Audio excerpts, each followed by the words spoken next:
Welcome back to another episode of aNERDspective, where Tony from aNERDgallery sit down with friends all over the world to talk and to learn new perspectives around Indonesian textile art. Today, I'll be talking to Ummi Junid of Dunia Motif, a practitioner of batik and natural dyes in Malaysia. Of course, we are so excited to have our first Malaysian guest on the show, and we'll be talking more about the batik industry and her practice. Without further ado, sit back, relax, and enjoy Ummi's aNERDspective. Welcome, Ummi, to today's episode of aNERDspective. How are you doing? I'm good, sehat. How are you? Apa kabar? Baik-baik. Yes, so I got to know about you and Dunia Motif. I don't know, through the power of social media, I guess. And I find it, I can finally, it could be someone whom I can talk to, and I'm honored to finally have our first Malaysian guest on the show, and we can discuss a little bit about the development of batik in Indonesia and Malaysia. Thank you for inviting me. I'm very honored to be part of this session. Yeah. Yes. Perhaps before we get into our discussion, probably you can give a little introductions about yourself, your background, and how you ended up with batik and natural dyes. Yeah. Okay. So my name is Ummi. I am Malaysian, and I was previously worked as a graphic designer and a creative director, but I don't enjoy working 9 to 5. I prefer to do hands-on materials, playing with my bare hands, explore and touch, feel the materials. So I think around 2016, I actually dwell into batik. I stumbled into batik, actually. It's not my intention. So I was working at that time, and the company I was working with attached me all the way to West Africa. So from there, actually, I started to venture and see, wow, African batik is so amazing. They got the Gara cloth, Kente cloth, and so many type of process, mostly natural process. And they're also involved in batik making, but their batik making, they use a lot of mud resist technique. So a lot of tapioca as well. And I realized that, yeah, it's very, very interesting. So I realized that, sometimes when you're in your ground, on your ground, your own homeland, you don't appreciate what you have. But as you move further, you started to realize, you have so many things to appreciate. And from there, I started to read and explore more about batik. And I traveled the world, especially not the entire world. I hope one day I would do that. But the venture started when I went to India and Indonesia. So that's where I opened up my eyes and start looking beyond what's batik, beyond the pattern and what's so special about batik. And the more I dig, the more I try, and I fell in love with the chanting process. And it has a very, very deep connection with me as I use the chanting tool.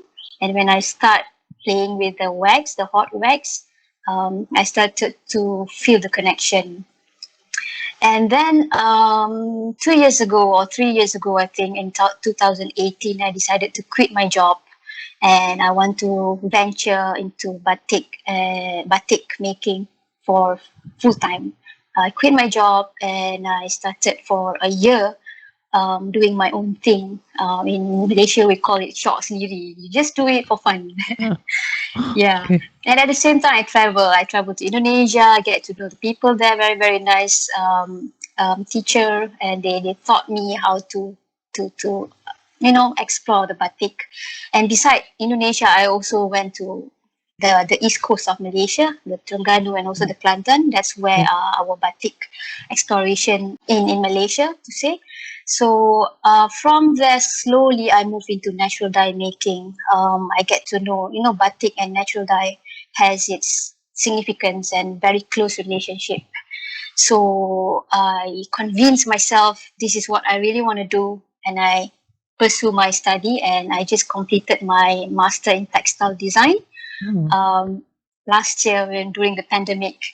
oh, And okay. yeah, so I'm blessed at the moment. I've managed to be part of this program called the Startup Visa. So that's where the UK Home Office actually granted me a startup visa, and I have to come up with the startup ideas, innovating batik and natural dye in a modern context, contemporary context. So yeah, I think Oh, so that's. Dunia Motif is actually a kind of like a startup that is based in UK. I would say currently yes, temporary based in UK, but I'm right now in Malaysia, so I can move in on and off to the UK because I need to present the idea and share the process and the knowledge sharing through my platform. So I'm very blessed because I got this opportunity to be here and in UK to do what I love to do. Oh, yeah, Yeah. that's very interesting. The fact Mm. that you got to know batik from everywhere else Mm. before venturing into Malaysia. How is that process for you? Uh, it's not a well planned journey. It's always a stumble upon. So as I travel, I see and I like to observe a different culture, and I notice African batik. They use a lot of motif um, as a definition to show their culture. So every motif represent a certain culture or a certain meaning in the culture itself.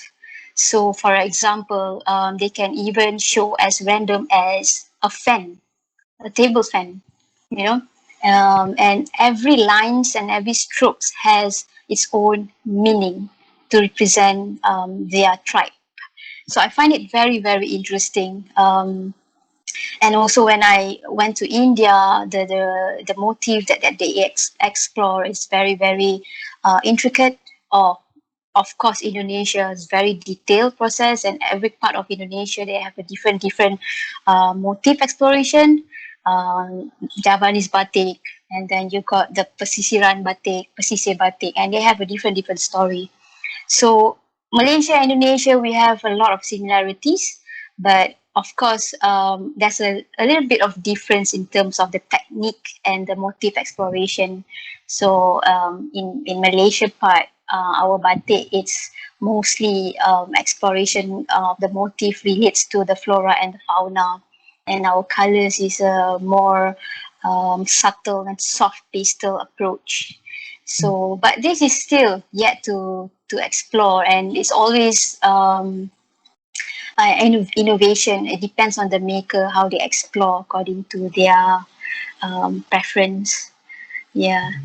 Would you say that there are actually more exploration in terms of like new motif as compared to Indonesia that has got like some historical motif that has been Mm. like so-called like tried and tested, and yeah, Mhm. people has been reproducing that. Mm. Would you say so? You mean in Malaysia? Mhm. Yeah. Well, in my personal point of view, Malaysia batik maker, they like to innovate. It based on a personal exploration, and also based on their surrounding. A lot of batik maker in Malaysia, they are mostly pesisir, pesisir Mhm. pantai, around the Terengganu and the Kelantanis, and they do not want to be focusing 100% full time doing batik and make Oh, oh, money from out of it.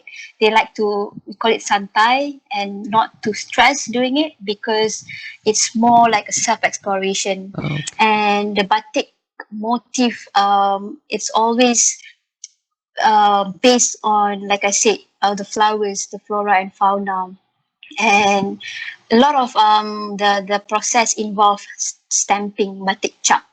Yeah. Yeah, and usually the product produced by all these batik makers are mostly batik sarung and batik lepas. Yeah, so I would say it's more on the personal preference. There's no a definite pattern, but of course, to represent Malaysia, I would say the first thing in my mind will always relate with the rebung motif. Yeah. Yeah, The pucuk rebung. triangle. Pucuk. Yes, yeah. Okay. Oh, interesting that you said that they are not exactly like a full-time batik maker, but it's more of like an exploration. Mm. Um, it's yeah, because the recent trip I did in 2019, the industry it's not very big industry, it's a family, or we call it a cottage industries, and they produce only based on demands. I They don't see. yeah, so they only supply based on demands, because to get the material resources is it's not cheap, it's kind of expensive, so they have to import the colors and the wax, and everything is imported. We don't have our own resources. Mhm. Yeah. And how about you yourself? How do you get inspired in Mm. exploring your work? Well, inspiration comes from like I said, my travel during the days, and also my daily activities. A lot of things that I do, I always relate with my surrounding and the current situation I'm dealing with. So I would say inspiration will come from around me. And with this time around, during the pandemic, it's very, very interesting and challenging. So in fact, I sort of discover more ideas when you are being challenged to be indoor. Uh-huh. Yeah. Can you share some of the things that you got, Mm. revelation after being locked up? Oh yeah, my locked up moment was during my master project last year. So I can't go out because the UK, they actually had a very strict SOPs, and we are advised to just stay indoors. So I was at my final year, and I need to come up with final project. I was so down, and I don't know what to do, because when as a maker, you need to have a space, you need to have a tool, Yes. you need to move out and get inspiration from the nature, from the people, but you are indoor, you're locked up. So and I realized, actually, you need to see things deeper, your surrounding closer to you, actually. And that's where I realized the food that I make produce waste, and the waste can be source of our resource. And from there, I dig deeper and I start exploring. That's where I came up with the kitchen waste dye project for my final project, and it went very well. And I like the idea, and I would love to explore further moving forward. Yeah. Oh, interesting. So do you batik on those as well? Oh, that's interesting question. I would love to, but making batik and natural dye is not as easy as we thought, because it involves with you need to remove the wax. Yes, So when you correct. remove the wax, you need to boil the fabric, the Uh, material. And natural dye, they're quite sensitive with temperatures and the pH. So I've tried once, but you can see very subtle color. And this is where the part that I'm trying to challenge the perceptions from the consumer part. uh, you know um, Synthetic dye remains forever on the fabric, but natural dye, they doesn't long last. So how do I change the perceptions and the perspective coming from the consumer? Because current consumer thinking, their point of view is you buy something, it should last long. It should remain forever like that. So that is the stigma that I need to break through. Mhm. Yeah. And also the thing is, when they buy, they want something that is long lasting, but after a while, because everything moves so fast, they will buy a new one. So what happened to you wanting to buy long lasting items, but you are just like Buy and buying buy a new and one? buy. Yeah. Mhm. Yeah. Yeah. So that's where I actually like the idea of, or the concept of, the circular economy, or we call it the circular system, where we are trying to beat the you take, make, produce, and you waste, and then you throw it away. So that is the linear system. So current, coming from the Allen Foundation, they are trying to actually incorporate our waste resources as part of our, be part of the material. It's the cycle of the product is return back to the earth or to the mother nature, rather than you take, you make, and then you waste at the end of the day. So mostly, currently at the moment, you are working with kitchen waste. Do you use any other materials that you are exploring? um yeah, it's really, sometimes I don't set any outcome, because playing with natural dye or the waste material is always about, you have to expect um surprise element. So recently during Hari Raya, we celebrated Idul Fitri, or Hari Raya Right. during, Yeah. couple of weeks ago. So I decided to actually use my mom's rendang, the waste, all the onion skin, the kulit halia, the kulit kunyit, and anything related to the rendang uh, ingredients, and I tried to make colors from it, and it was a success. Mm. So it's interesting. It's interesting, very very interesting, and sometimes that's true what they say. You are what you eat. So I'm trying to collect colors that relates to me and my heritage, what I eat, and the plants I I have around my house, and try to appreciate little things that you have around you. So somehow it creates a lot of surprising element which you never expect. Yes. Yeah. The very first thing, right? Just to look around, Mm. like the nearest place is your kitchen, literally. That you can get a lot of like different Yeah. surprises and colors. Asian, we cook all the time. So I think most of the resources is coming from our kitchen. Yes. Yes. Yeah. Is there a natural dye batik culture in Malaysia itself? Natural dye batik culture. Slowly it's getting there. Okay. It's coming. Uh, that is why I think I put myself as part of the responsibility to educate and to share the knowledge, because I'm trying to beat the consumerism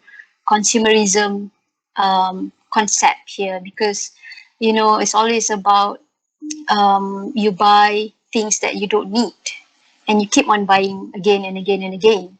So how can I, as a batik maker, sustain my source of income by also not pushing people to buy more than what they need? So it's very very tough, but there's a way to do it. So back to your question, is there a culture in natural dye batik making?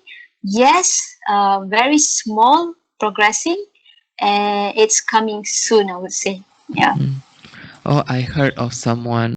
Oh, I met him like in Pekalongan. He is from Johor, and he was Mm, doing a final year project with his cohort on indigo natural dyes. And okay. latest I heard that he is starting up like indigo plantations and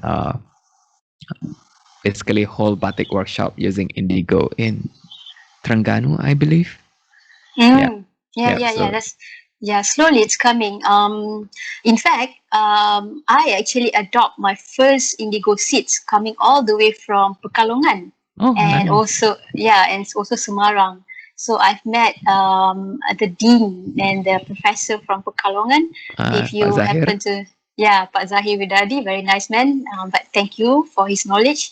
And yeah, we actually discussed, and I got a lot of input. How do I actually cultivate indigo making here in Malaysia? So it took me 3 years to actually make my own natural dye. Mm.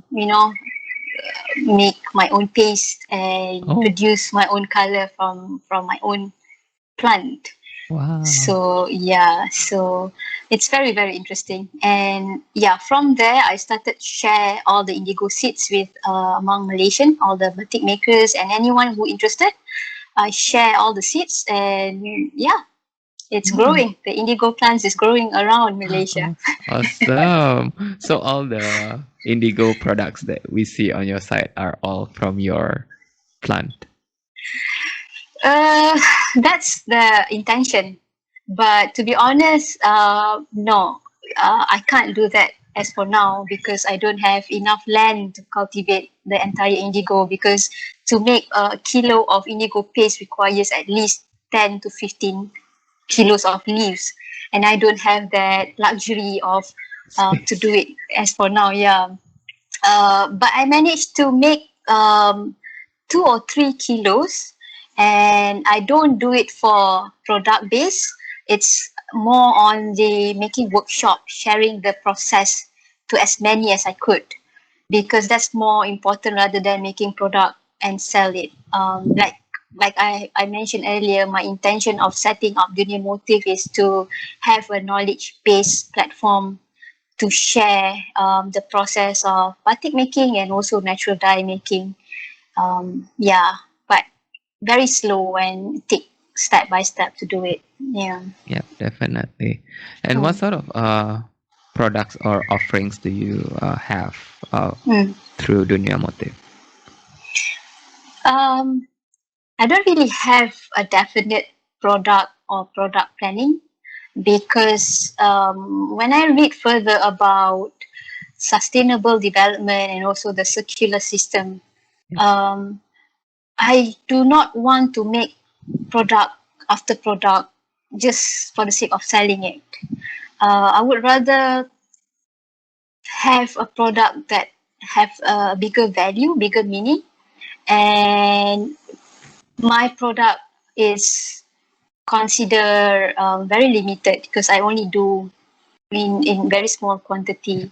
So most of the approach that what I'm trying to do is to tell the background story, the process, rather than the output, the outcome, the final product.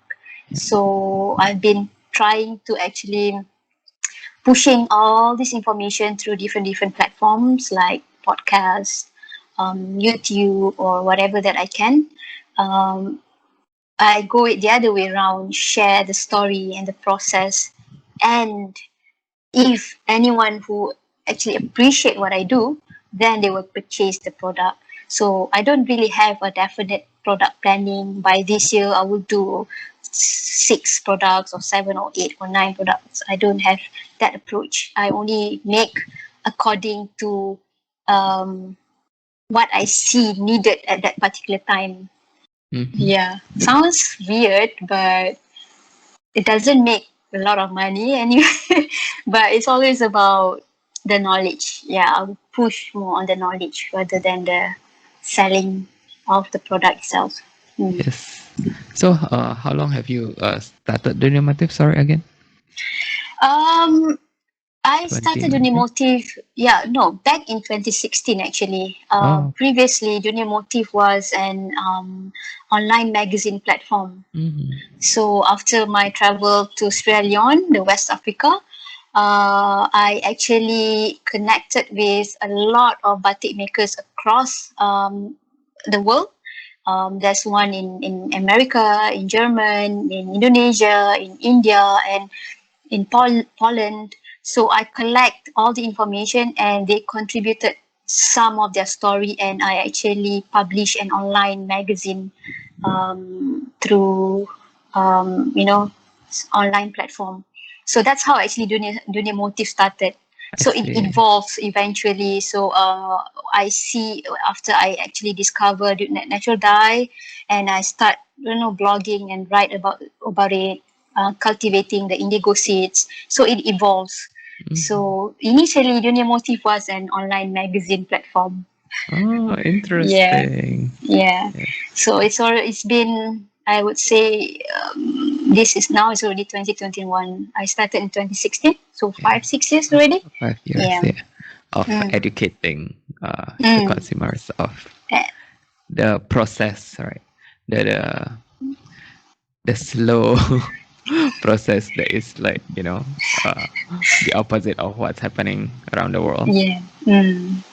Educating myself actually, and also eventually educating those who interested. Yeah. Mhm. Mm. And how is the response so far towards your work?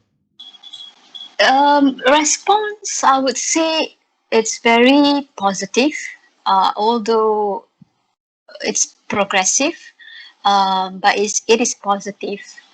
A lot of Malaysian, they actually interested to know what exactly is slow fashion, what is slow made process, and but the challenges here is um, handmade product and the slow made process requires time, and when it requires time, it also requires resources, and when the product goes to the market, it is not cheap. So that is the challenges. And being Malaysian, we love to buy, and we love to actually buy things that is reasonable and affordable. So how do I actually set the idea of slow fashion or slow made process in between, so we could actually get more consumer buy the product and appreciate it rather than just buy it because of wanting it. So I guess you do it like mostly through educations, through your Mm, platforms, and you conduct workshops. yes, Mhm. workshops, and yeah, in fact I actually publish an online zine, or zine they call it. So those who interested, they will just download it for free, and they learn how to make colors from their own kitchen resources, kitchen waste. Yeah. Nice. Mm. Have you gotten any feedback so far, or anyone trying to do? Yes, yes. In fact, they actually feed me a lot of information. We exchange information. Some of the kitchen ways that I have never explored, they manage to explore. So it's a community at the moment, and then we actually exchange recipes, like how Oh, do you do your color, how do I get my color, and sort of things like that. So it's very interesting, and the more that we connect, and I would say we can create a community out of this. But yeah, it's growing. I'm not saying it's a culture or it's a lifestyle, but yeah, we are growing there, towards yeah. there slowly. Yeah. What was the most interesting colors or materials that you come across? Hmm. Um, I would say everything that I do, because I don't put any Or one or two days like the most the surprising or most memorable one? um the memorable one is actually, I was cooking my, if you know this food called sago gula melaka. Yeah. Sago, it's a dessert, and from sago, actually it's actually a paste, right? Yes. Yeah. So from there, actually I managed to combine, I was doing my onion skin dye at that moment, and then I tried to just put my sago, I blend them, mash them, and just apply on my onion skin. Uh-huh. So it actually creates a different color out of it, because I think sago have a very high alkali or acidity. I'm not sure. So it changes color eventually. Mm.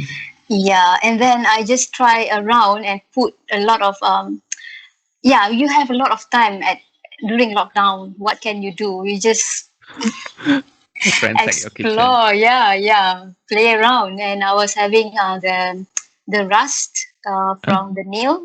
nails, and then I just sprinkled the water, Uh-huh. and it gave a very very interesting effect. Mm-hmm. So initially, my idea of natural dye is just one color, just one flat color, but it happens after a lot of experimentation and play around. Actually, all of these ingredients can contribute to the changes of the color.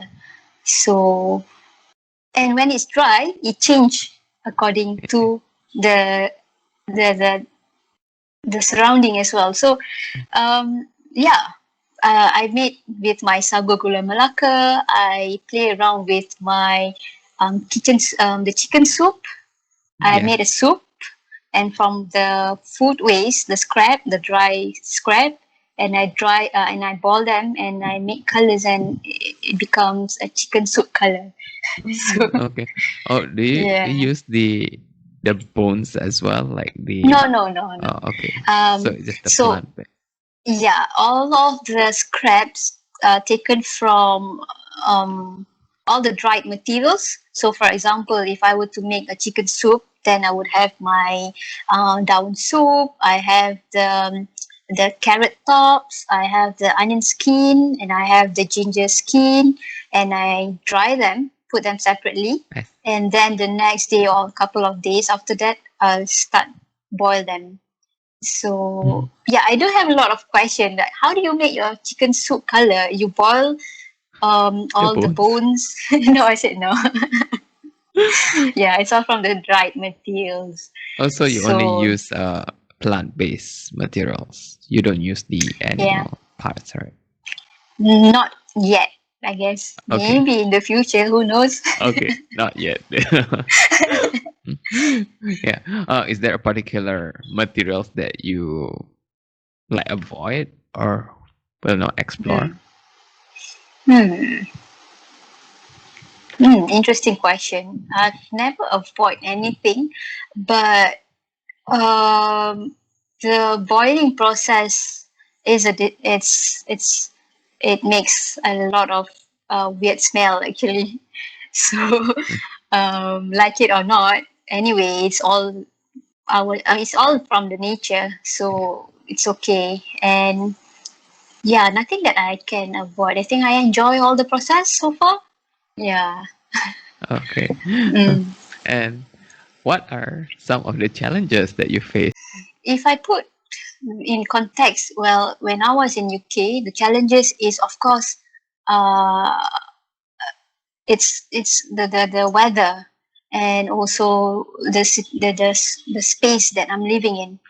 It's unfamiliar space, and of course the weather plays a very very important role when I do a lot of my natural dye making, because when you have a very limited space, tools, and you can't really explore what you want to.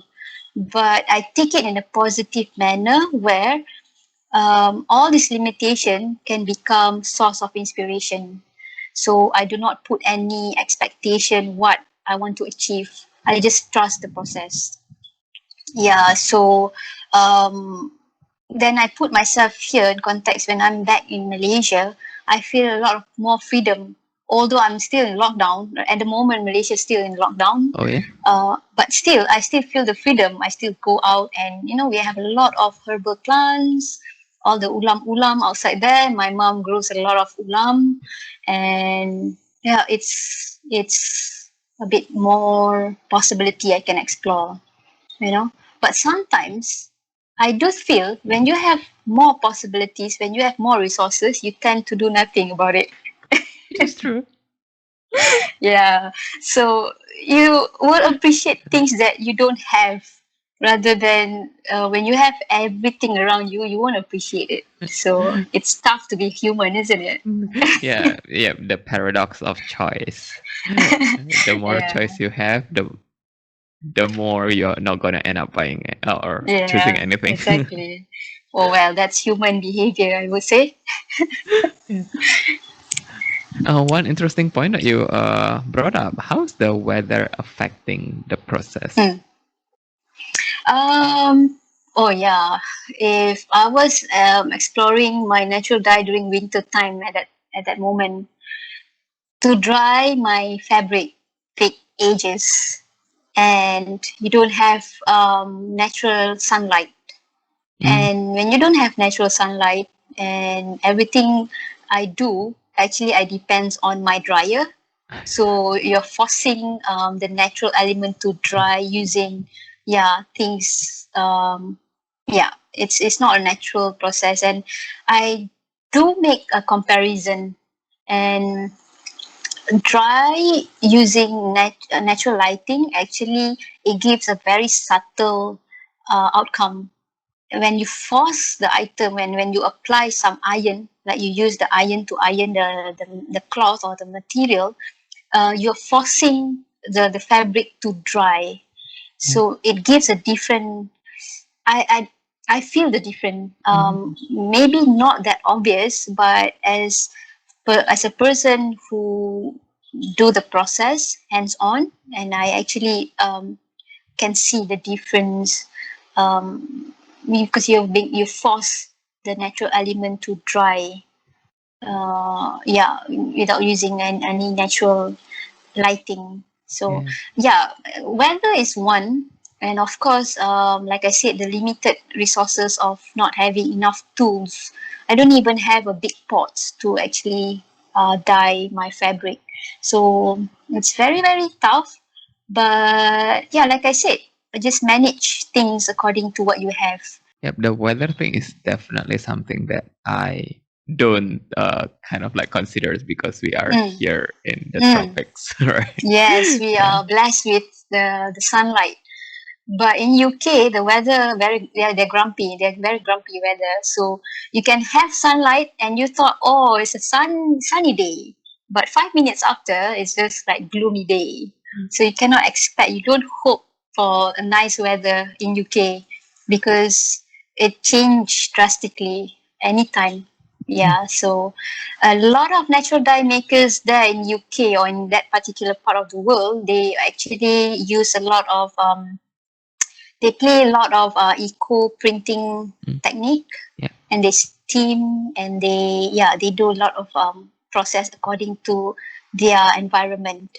But here in this part of tropical part of the world, we utilize our mother natures, we utilize our sunlight, and in fact, to boil my fabric or to remove the wax, I use, dapur api kayu, that sort of things, Mm. so yeah, like I said, coming back to Malaysia is a bless, but yeah, you just need to know how to manage it, because the more you have everything, and now you don't do anything. So yeah. Yeah, yeah, that's a very important message. Yeah, like to be Yeah. grateful of the abundance and to make use of them. Yeah. Mm-hmm. And any other challenges that you can think of? In I think challenges is during this pandemic time. yeah. Yeah, during this pandemic time, I guess we need to be more resistant toward limitation. Like trying to see deeper meaning in every little things that we do and we have.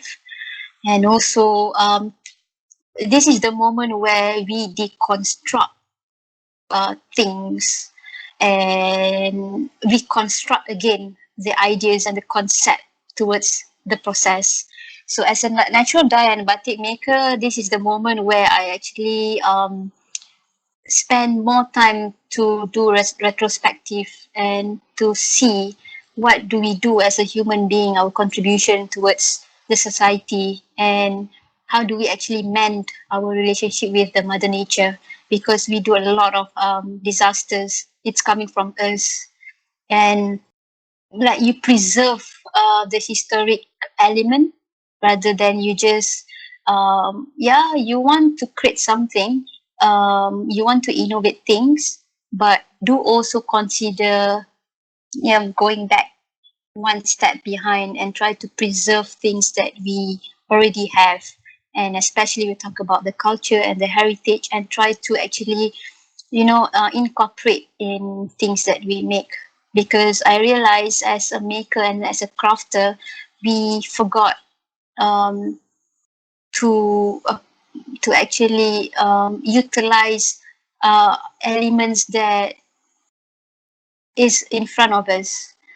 We tend to push things further away because of the demand, because of the current demand, and we try to go beyond what we can do. So with this situation during this pandemic time, maybe we should just slow down a little bit more. Try to appreciate what we have and do a little bit of retrospective as a maker and what can we do to the society and towards the nature as well. So I think it's a blessing in a disguise where when we have this situation, it makes me appreciate more being alive. Yeah. Can I say that you are actually working on your own? Like, so you make your own products and you don't really involve artisans? Yeah, at the moment, it's all hands on with these two bare hands. I do my own chanting, I do my own self exploration. Um, it's nice to have a collective team where you can actually do things together. But maybe in the future, hopefully, I would love to connect with artisans around the world and try to learn from them because I can't do what I do alone. I believe it's always about teamwork, collective, and from there we can do more rather than just one person.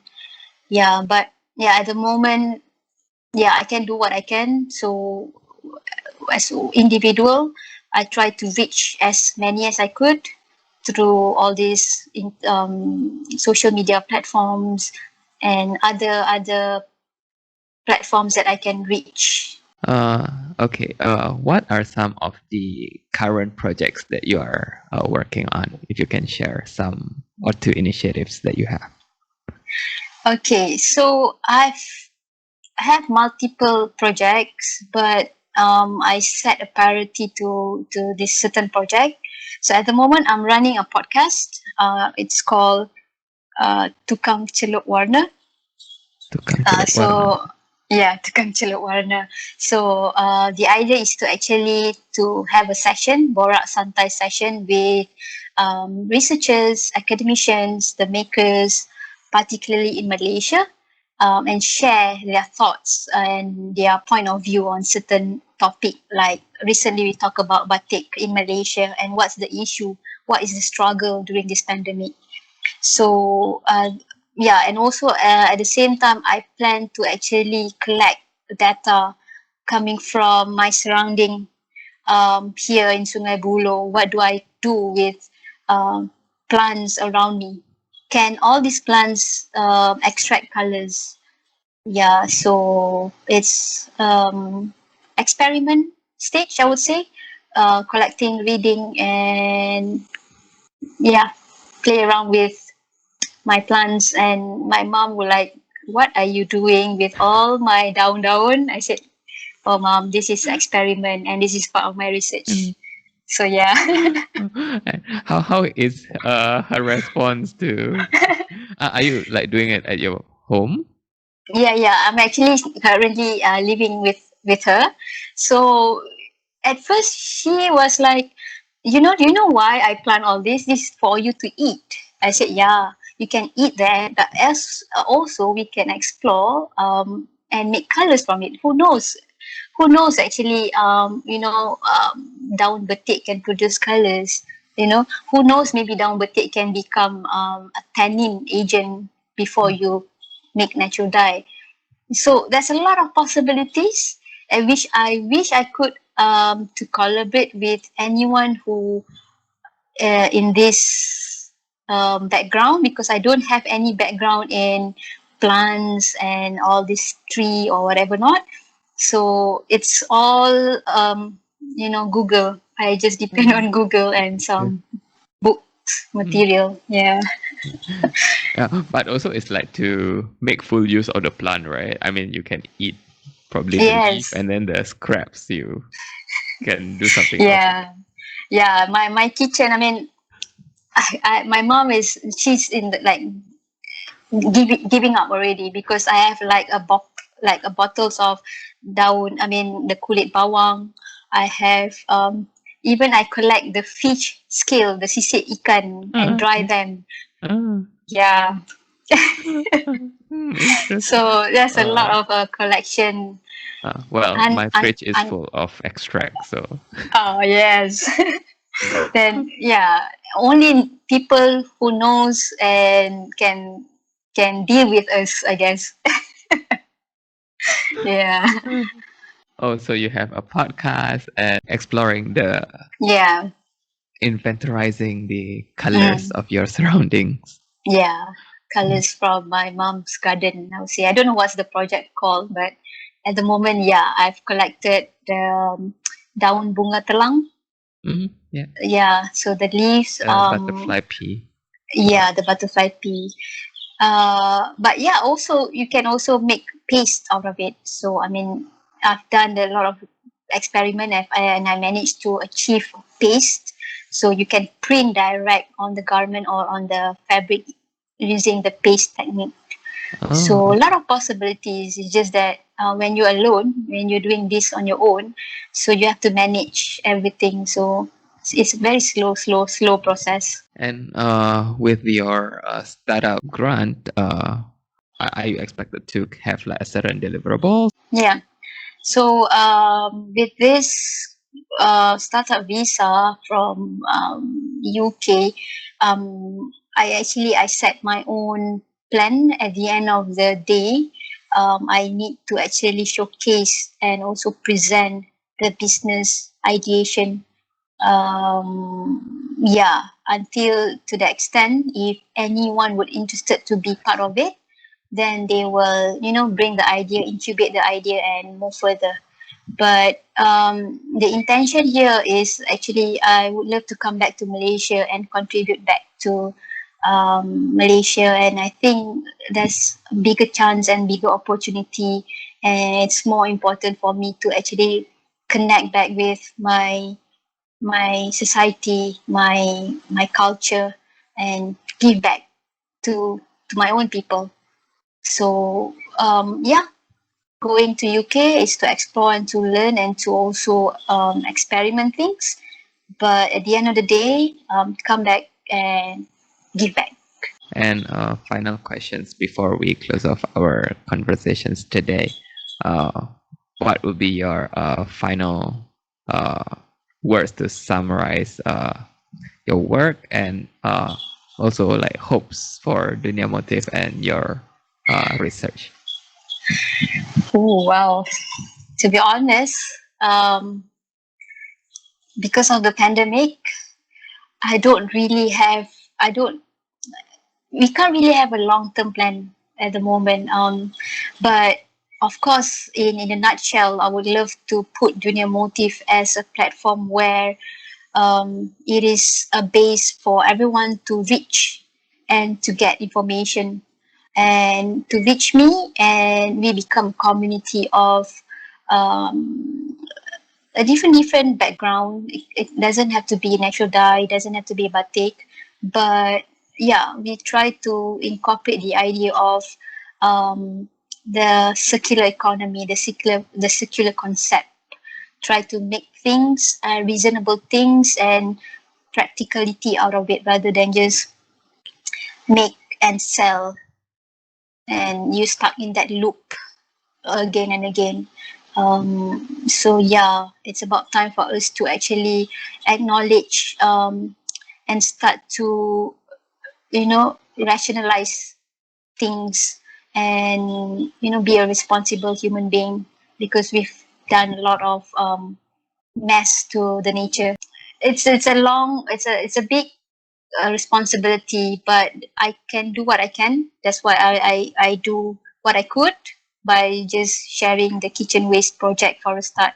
Yeah, definitely the things that resonates with me is to create that community where we share resources, ideas, or just feedback, which yeah, we definitely will be able to explore and collaborate together how we can take this conversation further uh, into our own communities. Yes, Yeah. definitely. Looking forward. Yes. Once again, thank you so much, Umi, for dropping by. I really appreciate your input. All right. Thank you so much for having me. Thank you so much for watching or listening to today's episode of aNERDspective. If you like this interview, do check out our previous sessions with other guests over on our IGTV or read it on our website www.aNERDgallery.com. Do follow us on our social media at aNERDgallery on Instagram and Facebook to find out more about our future events and happenings. And until next time, stay safe and take care.